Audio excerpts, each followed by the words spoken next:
Good morning mga kabarangay.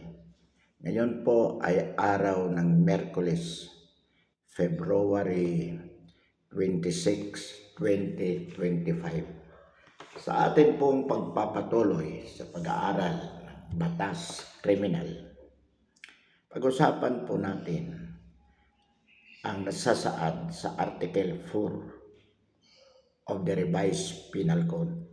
Ano po ang sinasabi dito mga kabarangay? Ang sabi po, sino ang may pananagutang kriminal?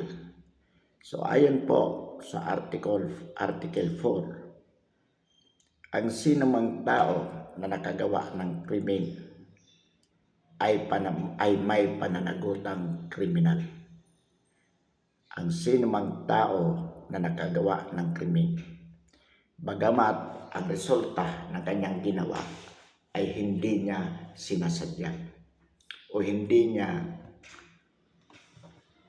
did not intend. So sinasabi po, any person who committed crime, although the result is not intended. So maliwanag po, basta nakagawa ka ng krimen, may pananagutan kang kriminal. Kahit na hindi mo sinasadya, ang krimen na naging resulta ng ginawa mo ay hindi mo sinasadya. Akala ba natin dapat crime is intentional, sinasadya mo? Mga kabarangay, alam po natin ito sa Article 3. Sinasabi po na dalawang uri o mayroong dalawang paraan kung paano ka makagawa ng krimen. Una yung dolo, pangalawa yung kulpa. Yung sinasabi natin, dolo sinasadya, kulpa dulot ng kawalang ingat. So dito sa Article 4, pag nakagawa ka ng krimen, sinadya mo man o hindi, o ang naging result naman ng iyong ginawa ay iba doon sa binabalak mo, ikaw ay may pananagutang kriminal. Halimbawa po mga kabarangay, binati mo ang kaibigan mo, ang batian nyo talagang maharot. So nang makita mo, binati mo siya, birong patulak, pero bumangga siya, nabagok siya, namatay. So ikaw ba ay may pananagutang kriminal? Homicide? Mayroon po. Hindi mo naman sinasadya, even though, kahit na po. Kasi ang resulta ng ginawa mo ay naging krimen. So maaaring ito ay reckless imprudence resulting to homicide o homicide kung talagang sinasadya mo. Ngayon, halimbawa, isang halimbawa din po, ang balak mo lang, sinasadya mo, pero ang balak mo lamang ay bigyan siya ng leksyon. Ayaw mo siyang patayin. Kumbaga, sabi mo, bibigyan ko lang ito ng leksyon. So, sinaksak mo o sinuntok mo. Pero namatay siya. May pananagutang kriminal? Opo. Sapagkat ang ginawa mo ay krimen. Nanakit ka. Naging resulta ng kanyang kamatayan. Hindi mo naman sinadyang patayin kahit na po. Sapagkat sabi nga ng krimen ng Article 4, ang sino mang taong nakagawa ng krimen ay may pananagutan. Kahit na yung naging resulta ng kanyang ginawa ay hindi niya binalang o hindi niya sinadya. So tandaan po natin mga kabarangay, ang sino mang nakagawa ng krimen ay may pananagutang kriminal. Bagamat yung resulta ng kanyang ginawa ay hindi niya binalak o hindi niya sinadya, o ang naging resulta ay iba doon sa intensyon niya. Basta ang ginawa niya isang krimen sa ilalim ng batas, may pananagutan po siya. Kahit hindi niya sinasadya o ang resulta ng kanyang ginawa ay iba doon sa kanyang intensyon. Yan po. Pangalawa, yung tinatawag po, nakagawa siya ng impossible crime. Ano po ba itong impossible crime? Yung krimen na binalak mo, hindi talaga magagawa sapagkat by the very nature, hindi po talaga magagawa. Halimbawa po, bigyan natin ng definite na halimbawa. Balak mong patayin si A. Balak mong patayin si A. Sabi mo mamayang gabi, kung nakita mo si A nasa loob ng bahay niya, sabi mo, kukuha ako ng baril, yung masinggan, raratrating ko to. So, kung umuwi ka sa bahay mo, kinuha mo yung baril, bumalik ka. Pero nung pag-alis mo, hindi mo alam, si A pala ay umalis. So, pagdating mo doon sa bahay niya, pinaulanan mo ng bala. Tapos umuwi ka, akala mo patay na si A. Pero hindi siya mamamatay kasi nakaalis na nga siya. So, that is impossible crime. Hindi magagawa ang murder. Yung pagbalak mo pagpatay o yung pagpatay mo sa kanya, hindi magagawa dahil wala nga siya doon sa bahay nang pinaulanan mo ng bala. So, impossible, inherent impossibility.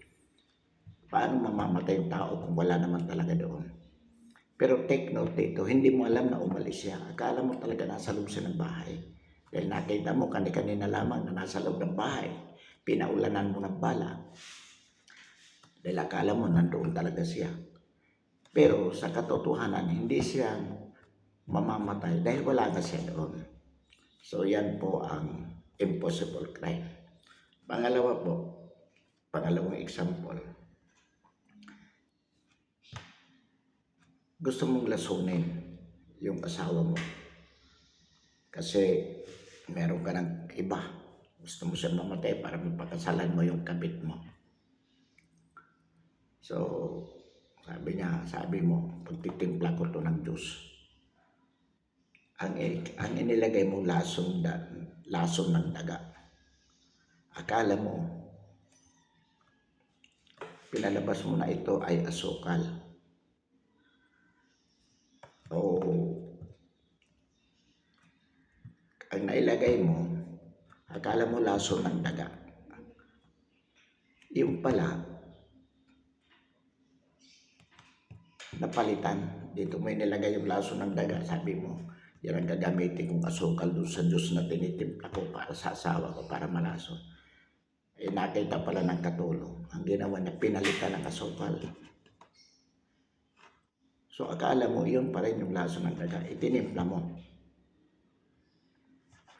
sa Diyos. Binigay mo sa asawa mo. Hindi siya namatay dahil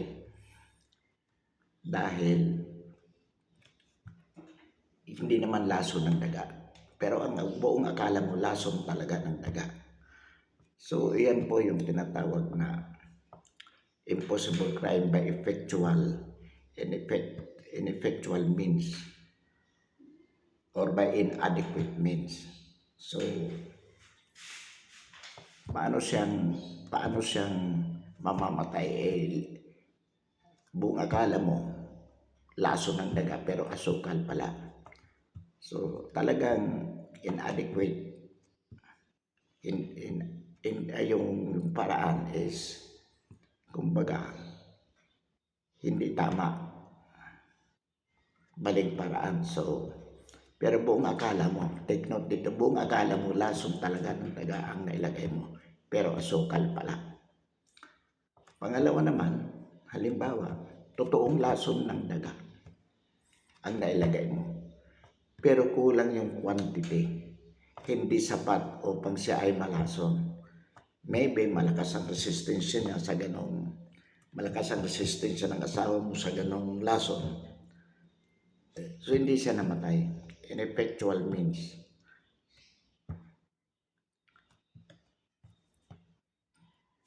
Kaya may pananagutan ka, may pananagutan din po.